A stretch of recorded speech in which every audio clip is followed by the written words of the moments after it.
अभी बस इस वीडियो में हम आपको बताएंगे कि बहुत से अंडे जो ख़राब होते हैं उनको कैसे चेक करना है। बाल्टी में पानी ले लेना है, उसमें अंडे डाल देने हैं। जो अंडे पानी की सतह पे ऊपर आ जाएंगे वो ख़राब होंगे और जो नीचे बैठ जाएंगे वो अंडे ठीक होंगे। अब हम लोगों ने जो अंडे ऊपर आ गए थे पानी सतह पे वो चेक किए हैं, वो बुरी तरह से ख़राब हैं। तो 3 अंडे ऊपर आ गए थे और तीनों को हमने चेक करना है। और ये भी अंडा ख़राब है क्योंकि ये तीनों ऊपर आ गए थे, लेकिन जो अंडा नीचे बैठ गया था उसको भी हम निकालेंगे अभी। ये वो अंडे थे तीनों जो पानी सतह पे ऊपर आ गए थे। अब ये अंडा हमने नीचे से निकाला है। अब इस अंडे को देखें तो ये अंडा बिल्कुल ठीक है।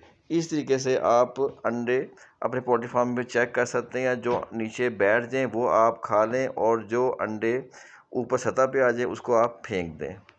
तो ये एक छोटा सा तरीका है, इससे आप को पता चल जाएगा कि कौन से अंडे ठीक हैं और कौन से अंडे ख़राब हैं। क्योंकि ये आमतौर पे गर्मियों के जो 3 एक महीने होते हैं इसके अंदर अंडे जल्दी ख़राब हो जाते हैं। तो या तो आप फ़ौरन उठाएं और फ्रिज में रख लें तो अंडे की लाइफ बढ़ जाएगी।